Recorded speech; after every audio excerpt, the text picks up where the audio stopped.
आज मैं कुंदन कुमार क्लास 6 की अंग्रेजी की बुक हनी साइकिल उसकी आज मैं द बनियान ट्री का तीसरा पार्ट बनाने जा रहा हूँ। उससे पहले कि आप सेकेंड पार्ट तक का वीडियो अवश्य देख लें, तभी आपको ये थर्ड पार्ट समझ में आएगा। इससे पहले वाले वीडियो में आपको 12th तक का वीडियो मैं बना चुका था, अर्थात 12th पैराग्राफ तक 13th में अभी चलता हूँ। At the same moment that the cobra struck The crew and the myna hurled themselves at him. उसी समय कोबरा भी स्ट्रक किया। The crew and the myna themselves at him. Crew और मैना भी ने, कौवा और मैना भी ने उसके ऊपर फेंका। Only to collide heavily in mid-air. केवल वो कोलाइड है। कोलाइड का मतलब होता है हीट इनटू ईच अदर, एक दूसरे से टकराना, उसी को कोलाइड कहते हैं। उसके बाद केवल किस लिए, ताकि वो बीच हवा में ही वो क्या हो जाए तो दूसरे से टकरा जाए। Shrieking insults at each other they return to the cactus plant. यहाँ श्रीकिंग मतलब होता है चीखना। ये चीखते हुए, ये चीखना उनका क्या है कि एक दूसरे को इंसल्ट करता हुआ वे लोग पुनः फिर कहाँ चले आए, कैक्टस प्लांट पे चले आए। A few drops of blood glisten on the cobras back. खून की कुछ बूंदे, ग्लिसन मतलब होता है चमकना, नहीं तो कुछ खून की कुछ बूंदे कोबरा के पीठ पर चमक रही थी। The cobra struck and missed. Cobra ने पुनः फिर स्ट्रक किया, पुनः फिर मिस कर गया। Again the mongoose sprang aside. पुनः फिर मंगूज दूसरे तरफ छलांग लगाया। जंप्ड इन एट बीट। पुनः फिर जंप लगाया। और again the birds dived at the snake. पुनः फिर जो चिड़िया थी वो चिड़िया यहाँ डाइव्ड है, डाइव मतलब हुआ केम डाउन अर्थात नीचे उतरना। उसके बाद द बर्ड चिड़िया भी नीचे आकर किसके ऊपर, तो स्नेक के ऊपर। Bumped into each other in street.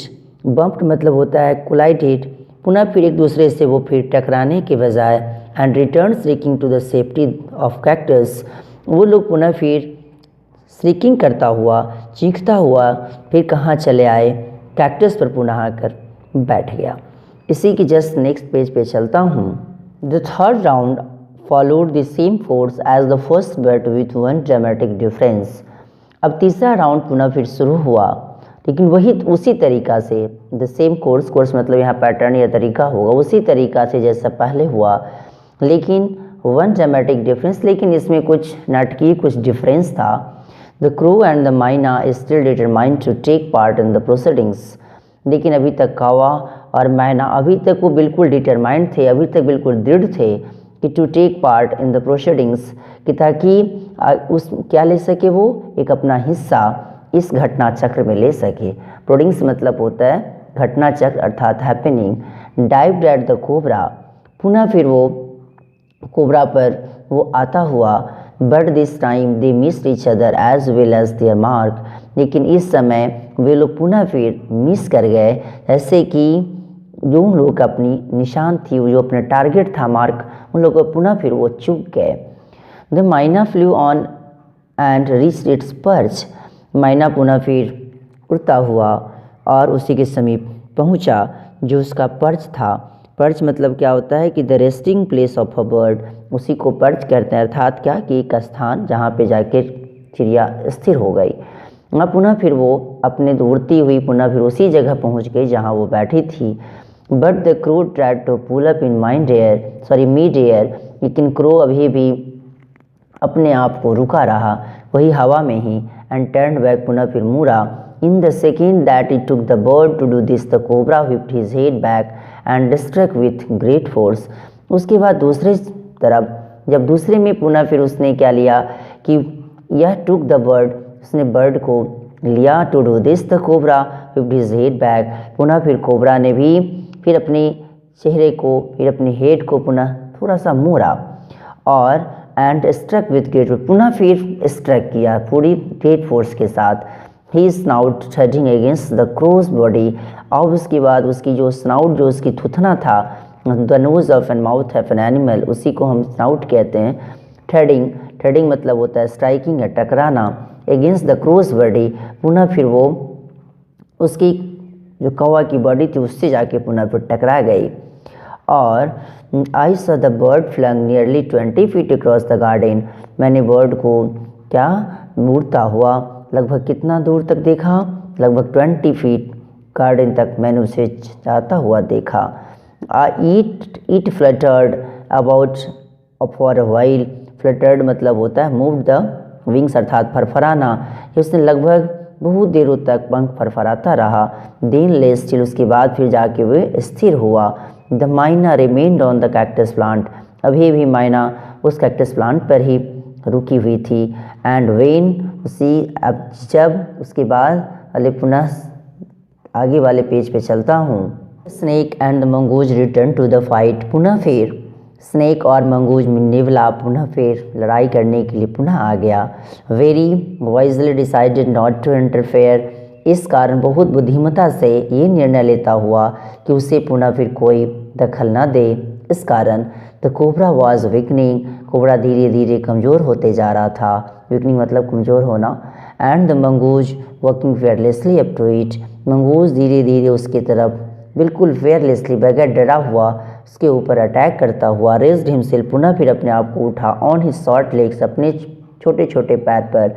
And with lightning snap, और बिल्कुल चमकती हुई बहुत तेज़ी से झपट्टा मारता हुआ, स्नैप मतलब झपट्टा मारता। Had the big snake by the snout, जो उसके थुथना पर उसने पुनः फिर बड़ा सा सांप था उसके ऊपर पुनः अटैक किया। The cobra reared and lashed about in a frightening manner, reared मतलब होता है ट्विस्ट कर जाना मतलब मुड़ जाना, लेकिन जो मुड़ेगा कब, जब उसमें दर्द होता है, तो दर्द से मुड़ जाने के लिए रेद्र वर्ड का इस्तेमाल करते हैं। लेकिन कोबरा बेचारा दर्द से पुनः फिर अपने आप को मुंह को मुड़ा। एंड लास्ट मतलब होता है जोर से मारना। और struck violently about in a frightening manner, और लगभग बिल्कुल डरा हुआ मैनर के साथ। And even coiled itself about the mongoose, लेकिन अभी भी क्वाइल्ड अपने आप को बिल्कुल क्या किया हुआ, बिल्कुल अपने आप को पुनः फिर गोल किया हुआ। बट टू नो अवेल, लेकिन अभी भी उस पर कोई सक्सेस उससे प्राप्ति नहीं हुई।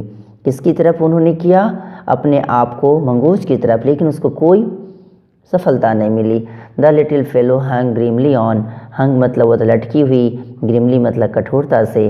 बेचारा लिटिल फेलो जो था बेचारा अभी भी लटका हुआ बिल्कुल कठोरतापूर्वक। Until the snake had ceased to struggle, कब तक, जब तक कि स्नेक अपने आप को स्ट्रगल को समाप्त न कर लिया। He then smelt along its quivering length, उसके बाद उसने पुनः फिर सूंघा, स्मेल्ट मतलब सूंघना जो कि पास्ट टेंस है स्मेल का, तो फिर सूंघा। और क्वाइवरिंग जो उसकी थरथराती हुई, जो उसकी हिलती हुई, जो उसकी बॉडी थी कांपती हुई, उसकी खींचती हुई, ग्रिप्ड उसे पकड़ लिया। इट राउंड द हुड, और उसे जो उसके हुड जो था उसके चारों तरफ राउंड करता हुआ। एंड ड्रैग्ड खींच लिया, खींचता हुआ। इट इनटू द बुशेस, कहाँ खींच कर ले गया उसे, झाड़ियों में ले गया।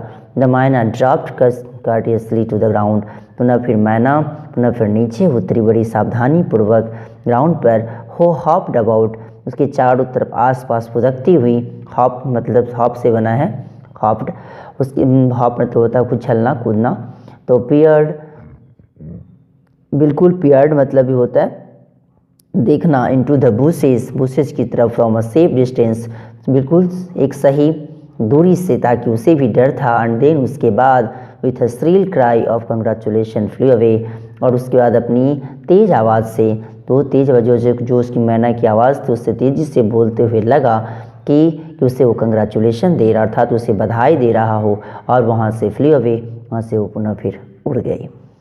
नहीं, आज आपका ये चैप्टर पूर्ण रूपेण कंप्लीट हुआ। और ये वीडियो आपको कैसा लगा इसके बारे में लाइक, सब्सक्राइब एंड कमेंट करना न भूलें, और इसे शेयर भी करें। और जहाँ जहाँ जो वर्ड में मैंने टेक्स्ट लाइनर से हाईलाइट कर दिया है उसके वर्ड मीनिंग आप अपने कॉपी में अवश्य ही नोट कर लें। थैंक्स अल्लाह।